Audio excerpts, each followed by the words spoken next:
Assalamualaikum warahmatullahi wabarakatuh. Perkenalkan, saya Agustina Damayanti dari kelas 2C NIM 221221111 dari program studi bimbingan konseling Islam UIN Raden Mas Said Surakarta.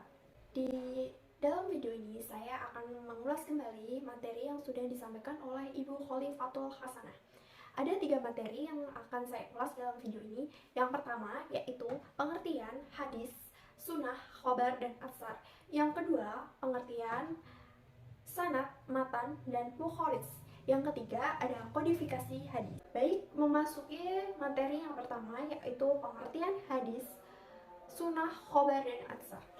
Yang pertama yaitu pengertian hadis. Pengertian hadis. Kata hadis secara etimologis berarti komunikasi, cerita, percakapan, baik dalam konteks agama atau dunia, atau dalam konteks sejarah atau peristiwa, dan kejadian aktual. Hadis juga memiliki makna sebagai berikut. Yang pertama, al-jadid. Al-jadid berarti sesuatu yang baru, atau lawan katanya khodim, sesuatu yang lama. Yang kedua, khorib, yang berarti yang dekat, yang belum lama terjadi. Yang ketiga, khobar, atau artinya warta, yakni ma yutahaddatsu bihi wa yunqalu, yang maksudnya sesuatu yang yang dipercakapkan dan dipindahkan dari seseorang kepada seseorang. Adapun secara terminologi, definisi hadis merupakan seluruh perkataan, perbuatan, dan ikhwal tentang Nabi Muhammad SAW. Sedangkan menurut yang lainnya adalah segala sesuatu yang bersumber dari Nabi, baik berupa perkataan, perbuatan, maupun ketetapannya. Struktur yang ada dalam hadis yaitu 1. Sanad. Sanad menurut bahasa berarti mu'tamad, yaitu tempat bersandar atau tempat berpegang yang dipercaya. Adapun secara terminologi, sanad adalah silsilah orang-orang yang meriwayatkan hadis tersebut yang menyampaikan matan. 2. Matan. Matan menurut bahasa berarti sesuatu yang menjorok keluar atau yang tampak dari bumi. Dan secara istilah, matan berarti lafal-lafal hadis yang di dalamnya mengandung makna. Yang ketiga ada rawi. Rawi berarti orang yang meriwayatkan atau memberitakan hadis. Definisi lain dari rawi adalah orang yang menerima hadis, kemudian menghimpunnya dalam satu kitab, tadwin. Yang kedua ada pengertian sunnah. Sunnah menurut bahasa berarti tata cara dan tingkah laku atau perilaku hidup, baik perilaku itu terpuji maupun perilaku tercela.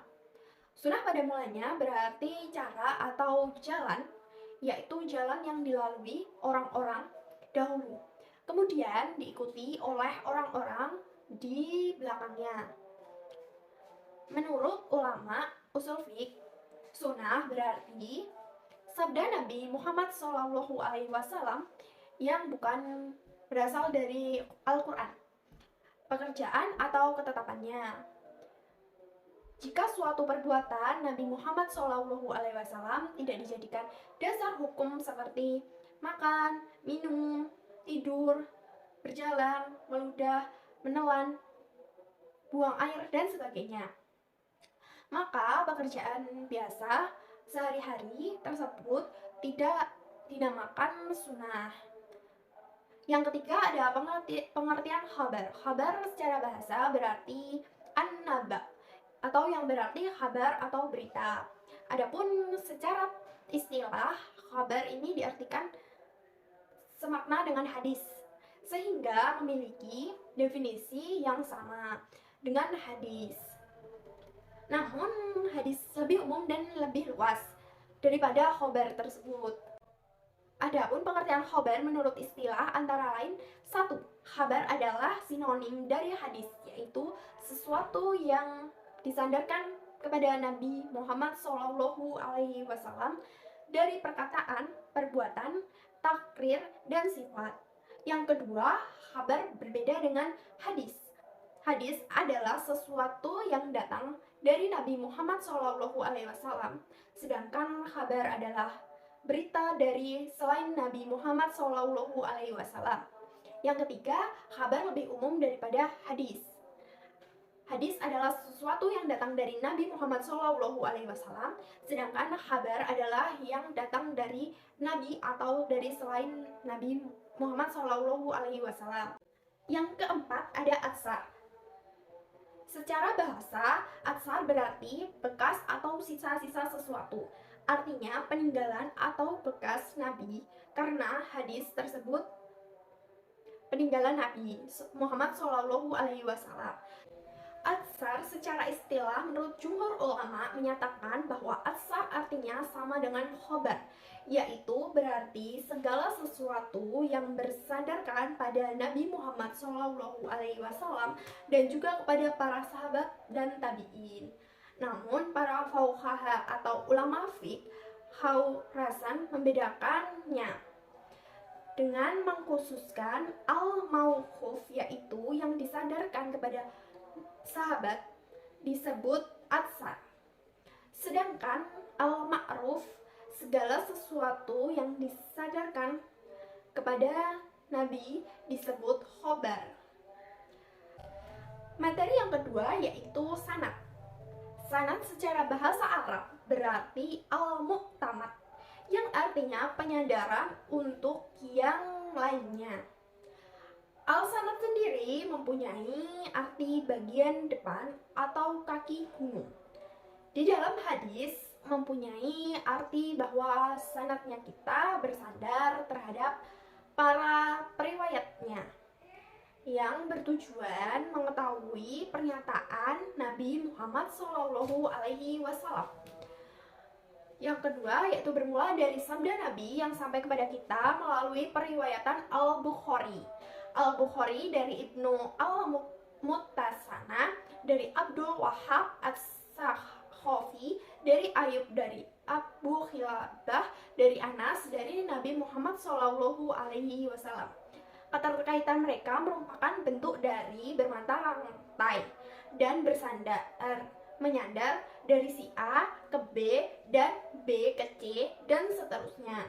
Inilah yang disebut dengan sanad, dan Al-Bukhari sebagai perawi yang dimana menyebutkan di dalam kitab karyanya yang berjudul Al-Jami' As-Sahih Al-Bukhari.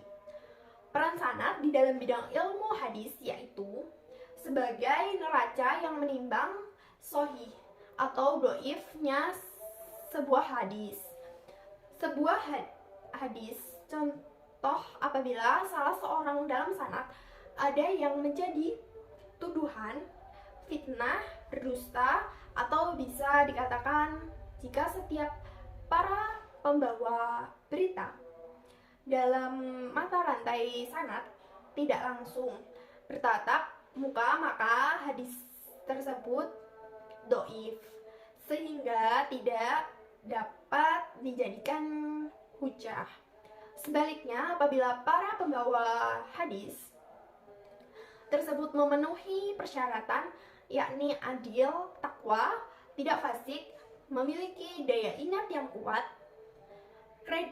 kredibel, dan sanadnya bersambung dari satu periwayatan kepada periwayat yang lainnya sehingga sampai kepada sumber berita pertama, maka dinilai hadis tersebut hadis yang sahih. Yang kedua ada matan. Kesahihan suatu hadis tidak hanya melihat dari aspek sanad, tetapi juga memperhatikan matan atau redaksi. Menurut bahasa berarti punggung jalan atau muka jalan, tanah yang keras dan tinggi. Dan secara istilah artinya matan berarti yaitu akhir dari mata rantai periwayatan. Dapat ditarik kesimpulan bahwa matan merupakan suatu rangkaian kalimat yang terdapat di akhir sebuah sanad atau juga kumpulan dari beberapa lafal hadis yang membentuk beberapa makna. Jadi matan merupakan isi dari hadis. Terdapat 3 macam matan dalam sebuah hadis, yaitu 1. Marfu, merupakan hadis yang disandarkan kepada Nabi Muhammad SAW. Yang 2. Mauquf, yang merupakan hadis yang disandarkan kepada sahabat, dan maqtu merupakan hadis yang disandarkan kepada tabi'in. Hal ini dibagi berdasarkan kepada siapa perkataan itu disandarkan. Yang ketiga ada mukharis. Kata mukharis ini berasal dari isim fa'il atau bentuk pelaku dari kata takhrij atau istikhraj dan ikhraj, yang dalam bahasa dapat diartikan sebagai menampakkan, mengeluarkan, dan menarik. Maksud mukharis adalah seseorang yang menyebutkan suatu hadis dalam kitabnya dengan sanadnya. Dr. Al-Muhdi menyebutkan mukharis adalah penyebut periwayatan seperti Al-Bukhari. Di dalam suatu hadis biasanya disebutkan pada bagian terakhir nama dari orang yang telah mengeluarkan hadis tersebut. Semisal mukharis terakhir yang termaksud dalam Sahih Bukhari atau dalam Sahih Muslim ialah Imam Bukhari atau Imam Muslim, dan begitu seterusnya. Pada penjelasan lain, jika suatu hadis mukharijnya Al-Bukhari, berarti hadis tersebut diturunkan oleh Al-Bukhari dalam kitabnya dengan sanadnya. Oleh karena itu, biasanya pada akhir periwayatan suatu hadis disebutkan hadis ditakhrij oleh Al-Bukhari dan seterusnya. Siapapun dapat disebut sebagai mukharij ketika dia menginformasikan sebuah hadis, baik di dalam bentuk lisan maupun tulisan, dengan menyertakan sanadnya secara lengkap sebagai bukti yang dapat dipertanggungjawabkan tentang kesejarahan transmisi hadis tersebut. Yang pasti mukharij merupakan perawi terakhir atau orang yang terakhir kali menginformasikan tentang hadis tersebut atau dalam silsilah mata rantai sanad. Dengan demikian dapat dipahami bahwa apa yang dimaksud dengan mukharij adalah perawi hadis atau rawi atau orang-orang yang telah berhasil menyusun kitab berupa kumpulan hadis seperti Al-Bukhari, Muslim, Malik, Ahmad, dan sebagainya. Yang terakhir ada materi kodifikasi hadis. Dalam proses pembukuan hadis pada masa Rasulullah SAW, beliau melarang para sahabat untuk melakukan pembukuan hadis karena Rasulullah SAW khawatir para sahabat akan mengalami keracunan dan tidak bisa membedakan mana ayat Al-Quran dan mana hadis. Karena masa itu juga masih proses penurunan wahyu. Rasulullah SAW juga khawatir masyarakat akan lebih fokus ke hadis daripada kepada Al-Quran. Sedangkan pada masa pemerintahan Abu Bakar As-Siddiq dan Umar bin Khattab, dalam pengembangan hadis juga tidak berkembang dengan pesat. Karena dengan kebijakan beliau dalam meriwayatkan sebuah hadis harus berhati-hati untuk mencegah dan mengurangi hal-hal yang tidak diinginkan, maka periwayat hadis juga tidak dilakukan dengan sembarangan. Pada akhir abad ke-1 Hijriah dan awal abad ke-2 Hijriah, pada masa pemerintahan Umar bin Abdul Aziz, diketahui orang yang pertama kali memprakarsai penulisan dan pembukuan hadis. Dilatar belakangi karena banyaknya para sahabat yang meriwayatkan hadis atau penghafal hadis yang meninggal dan semakin berkurang, sehingga menimbulkan kekhawatiran pada hadis akan lenyap bersama para penghafalnya. Umar bin Abdul Aziz juga mempunyai alasan yang mendorong beliau untuk mengambil sikap seperti itu. Pertama, beliau khawatir kehilangan hadis dengan meninggalnya para ulama atau para penghafal hadis di medan perang. Yang kedua, beliau khawatir akan tercampurnya antara hadis yang sahih dengan hadis yang palsu. Karena pada masa ini banyak munculnya hadis-hadis palsu. Kalau tidak segera dilakukan pembukuan hadis, maka akan semakin banyak hadis palsu yang bercampur dengan hadis asli. Para tabi'in berperan dalam menyebarluaskan hadis, yaitu Madinah, Mekah, Kufah, Basroh, dan lain-lain. Orang yang diperintahkan Umar bin Abdul Aziz untuk melakukan pembukuan hadis adalah Ibnu Has atau Gubernur Madinah dan Ibnu Shihab al-Zuhri, seorang ulama hadis terkemuka sekitar awal abad kedua. Hasil kodifikasi mereka berdua menunjukkan hasil yang luar biasa sebagai pelopor dalam pembukuan hadis secara resmi. Semenjak itu banyak ulama yang merasa terpanggil untuk mengikuti langkah mereka untuk membukukan hadis. Seperti Imam Malik dengan kitab Al-Muwatta, Imam Syafi'i dengan kitab Al-Musnad. Inilah kitab hadis pertama yang masih ada sampai sekarang. Menurut Al-Khatib, singkatnya, masa pemerintahan Umar bin Abdul Aziz tidaklah menafikan kesediaan para penghafal hadis membukukan hadis sebagai tugas yang diberikan oleh khalifah. Adapun ungkapan bahwa tidak seorang pun meriwayatkan peristiwa ini dipandang bertentangan dengan kenyataan. Karena kata Al-Khatib, banyak orang yang meriwayatkan peristiwa ini seperti sesuatu riwayat dari Ibnu Abdul Bar menyebutkan Ibnu Shihab al-Zuhri telah menulis hadis di banyak buku. Kemudian khalifah mengirimkannya ke berbagai daerah. Masing-masing satu buku. Riwayat ini dikutip dari Jami Bayan al-Im wa Fadilih karya Abdul Bar. Sekian presentasi dari saya. Bila banyak kurang dan salah kata, saya mohon maaf yang sebesar-besarnya. Wassalamualaikum warahmatullahi wabarakatuh.